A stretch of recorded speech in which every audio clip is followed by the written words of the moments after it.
नमस्कार। श्री गणेशाय नमः। काम वासना से कैसे मुक्ति पावें? काम वासना की उत्पत्ति का स्थान क्या है, इसे स्पष्ट रूप से आदि गुरु शंकराचार्य जी ने विवेक चूड़ामणि में बताया है, जिसे हमें आपको बहुत ही लाभ होगा जो सुनने से और समझने से। यह भाव समझने से लाभ होगा कि वासना की उत्पत्ति का स्थान कहाँ है।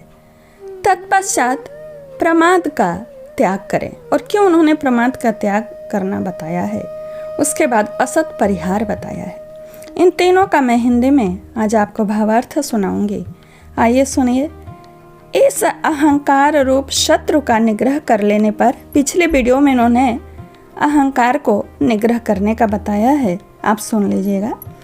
इस अहंकार रूप शत्रु का निग्रह कर लेने पर फिर विषय चिंतन के द्वारा इसे सिर उठाने का अवसर कभी नहीं देना चाहिए, यानी अहंकार को, क्योंकि नष्ट हुए जंबीर के वृक्ष के लिए जल के समान होता है यह अहंकार। अहंकार से फिर से आपके अंदर आत्म मिलन, आत्म तत्व को जानने में बाधा होगी। जो पुरुष देहात्म बुद्धि से स्थित है वही कामना वाला होता है। देहात्म मतलब शरीर से।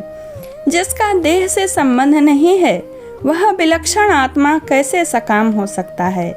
इसीलिए भेदासक्ति के कारण होने से विषय चिंतन में लगा रहना ही संसार बंधन का मुख्य कारण है। पहला इन्होंने बताया कहाँ से काम वासना जागृत होता है, वह होता है विषय का चिंतन करने से। और विषय का चिंतन कैसे होगा? कार्य के बढ़ने से उसके बीज की वृद्धि होती है। बीज की वृद्धि भी होती देखी जाती है।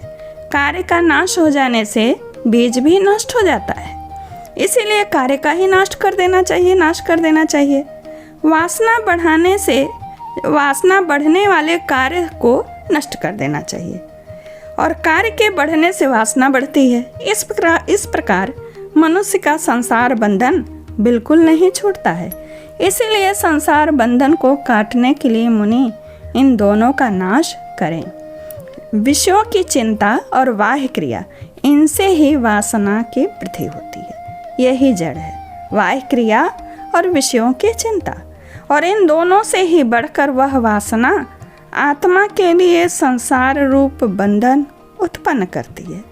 इन तीनों के क्षय का उपाय सब अवस्थाओं में, सदा, सब जगह, सब ओर, सबको ब्रह्म मात्र देखना ही है। मतलब इसका उपाय यही है कि ब्रह्म को ही जानिए, ब्रह्म को जानिए, संसारी चीज़ों को नहीं। इस ब्रह्ममय वासना को बढ़ाना है। वासना बढ़ानी है, लेकिन कौन सी? ब्रह्ममय वासना के दृढ़ हो जाने पर इन तीनों का लय हो जाता है। क्रिया के नष्ट हो जाने से चिंता का नाश होता है, और चिंता के नाश से वासनाओं का क्षय होता है, यानी वासनाएं नष्ट होती हैं। इस वासना क्षय का नाम ही मोक्ष है, और यही जीवन मुक्ति कहलाती है। जैसे बहुत बढ़िया उदाहरण दिया है उन्होंने कि सूर्य की प्रभा के उदय होते ही जैसे अत्यंत घोर अंधेरी रात का भी सर्वथा नाश हो जाता है, और उसी प्रकार ब्रह्म वासना की स्फूर्ति का विस्तार होने पर यह अहंकार आदि की वासनाएं लीन हो जाती हैं।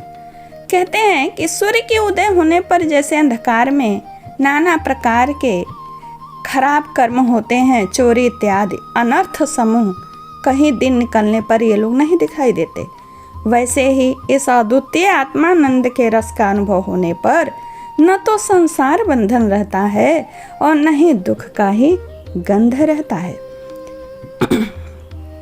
प्रमाद का इन्होंने निंदा किया है। क्यों? जानिए। यदि तुम्हारा कर्म बंधन अभी शेष है तो इस प्रतीयमान दृश्य का लय करते हुए तथा बाहर भीतर से सावधान रहकर अपने सत्ता मात्र आनंद घन स्वरूप का चिंतन करते हुए काल क्षेप करो, समय बिताओ, भीतर बाहर ब्रह्म को ही देखते हुए। ठीक है। ब्रह्म विचार में कभी प्रमाद, यानी ब्रह्म ध्यान, ब्रह्म के मार्ग पर चलने में कभी असावधानी यानी प्रमाद नहीं करना चाहिए, क्योंकि ब्रह्मा जी के ही पुत्र कौन? भगवान सनत कुमार ने प्रमाद को मृत्यु कहा है, ऐसा कहा है उन्होंने। विचारवान पुरुष के लिए अपने स्वरूपानुसंधान से प्रमाद करने से बढ़कर और कोई अनर्थ नहीं हो सकता, क्योंकि इसी से मोह होता है और मोह से अहंकार, अहंकार से बंधन तथा बंधन से ही तो क्लेश की प्राप्ति होती है।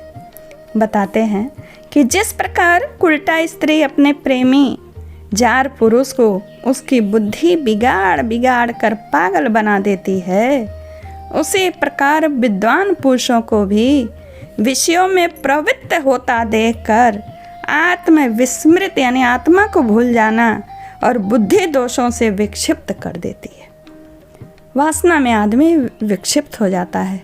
एक उदाहरण और दिया बहुत बढ़िया कि जिस प्रकार शैवाल को जल पर से एक बार हटा देने पर वह क्षण भर भी अलग नहीं रहता, तुरंत ही फिर उसको ढक लेता है।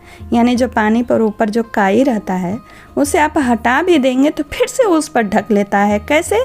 उसी प्रकार आत्म विचारहीन विद्वान को भी माया फिर घेर लेती है। जैसे असावधानतावश हाथ से छूटकर गेंद सीढ़ी पर गिर जाए तो उसको आप पकड़ नहीं सकते, क्योंकि वह एक सीढ़ी से दूसरी सीढ़ी पर लुढ़कती जाती है। वैसे ही यदि चित्त अपने लक्ष्य यानी ब्रह्म से हटाकर थोड़ा सा भी हम संसार यानी बहिर्मुख हो जाएंगे तो फिर वह मन ब्रह्म से हटकर नीचे की ओर ही गिरता जाता है। विषयों में लगा हुआ चित्त उनके गुणों का चिंतन करता हुआ फिर निरंतर चिंतन करने से उनकी कामना जागृत होती है और कामना से पुरुष की विषयों में प्रवृत्ति हो जाती है। विषयों की प्रवृत्ति से मनुष्य आत्म स्वरूप से गिर जाता है और जो एक बार स्वरूप से गिर गया उसका निरंतर अधः पतन होता रहता है, यानी नीचे ही गिरता रहता है।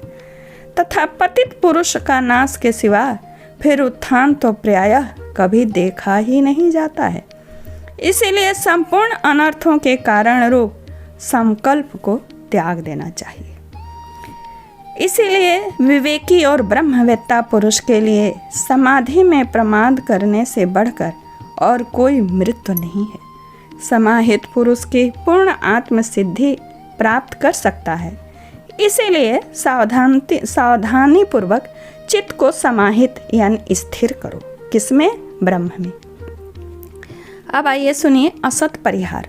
असत परिहार क्या है और ये क्या हमें फायदा करेगी, कहाँ लाभ करेगी ब्रह्म प्राप्ति में, आत्मचिंतन में? सुनिए। जिसने जीते हुए ही कैवल्य पद प्राप्त कर लिया उसी की देह पात के अनंतर कैवल्य मुक्ति होती है, क्योंकि जो थोड़ा सा भी भेद देखता है उसके लिए यजुर्वेद की श्रुति भय बताती है, यानी ईश्वर का ही पद जानो, केवल ईश्वर का पद, कैवल्य मुक्ति, केवल मोक्ष। जब कभी यह विद्वान अनंत ब्रह्म में अणु मात्र भी भेद दृष्टि कर देता है यानी ब्रह्म में, तभी उसको भय की प्राप्ति होती। किसकी? संसार की। क्योंकि स्वरूप के प्रमाद से ही अखंड आत्मा में भेद की प्रतीति होती है। श्रुति, स्मृति और सैकड़ों युक्तियों से निषिद्ध हुए इस दृश्य में जो आत्म बुद्धि करता है वह निषिद्ध कर्म करने वाले चोर के समान दुख पर दुख भोगता है। समझिए, संसार यानी देह में यदि आत्म बुद्धि रहे तो जो अद्वितीय ब्रह्मरूप सत्य पदार्थ की खोज करता है वही मुक्त होकर अपने नित्य महत्व को प्राप्त करता है, और जो मिथ्या दृश्य पदार्थों के पीछे पड़ा रहता है वह नष्ट हो जाता है। ऐसा ही साधु और चोर के विषय में देखा गया है। यति को चाहिए यानी सन्यासी को चाहिए कि असत पदार्थों का पीछा छोड़कर यह साक्षात ब्रह्म ही मैं हूँ ऐसा आत्मदृष्टि में ही स्थिर होकर रहें। अपने अनुभव से उत्पन्न हुई ब्रह्मनिष्ठा ही अविद्या के कार्यभूत इस प्रतीयमान प्रपंच को, दुख को दूर करके परम सुख देती है। यानी आपको खुद ही ब्रह्म को अपने में खोज कर उसमें ब्रह्मनिष्ठ होना पड़ेगा, और यदि आप ब्रह्मनिष्ठ हो गए तो अपने आप यह जो दिख रहा है प्रपंच, यह अविद्या नष्ट हो जाएगी। जो सत्य नहीं है, जो दिख रहा है, बाह्य विषयों का चिंतन अपने दुर्वासना रूप फल को ही उत्तरोत्तर बढ़ाता है। इसलिए विवेक पूर्वक आत्म स्वरूप को जानकर बाह्य विषयों को छोड़ता हुआ नित्य आत्मा अनुसंधान ही करता रहे। बाह्य पदार्थों का निषेध कर देने पर मन में आनंद होता है और मन में आनंद का उद्रेक होने पर परमात्मा का साक्षात्कार होता है। यानी आप अपने आत्मा से और बुद्धि से, संसार से मन को, आत्मा को, बुद्धि को, चित्त को हटाकर ब्रह्म में लगाएंगे तो जो आनंद प्रतीत होता है वही ब्रह्म मिलन है, वही असली चीज है, परमात्मा का साक्षात्कार होता है। और उसका सम्यक साक्षात्कार होने पर संसार बंधन का नाश हो जाता है। इस प्रकार बाह्य वस्तुओं का निषेध ही मुक्ति का मार्ग है। यानी बाहर की जो समझ है, आत्मा के अलावा जितनी भी चीजें हैं, पदार्थ, उनसे मन को हटाकर ब्रह्म में ही लगाने। सत असत वस्तु का विवेकी, श्रुति प्रमाण का जानने वाला, परमार्थ तत्व का ज्ञाता ऐसा कौन बुद्धिमान होगा जो मुक्ति की इच्छा रखकर भी जानबूझकर बालक के समान अपने पतन के हेतु असत पदार्थों का ग्रहण करेगा।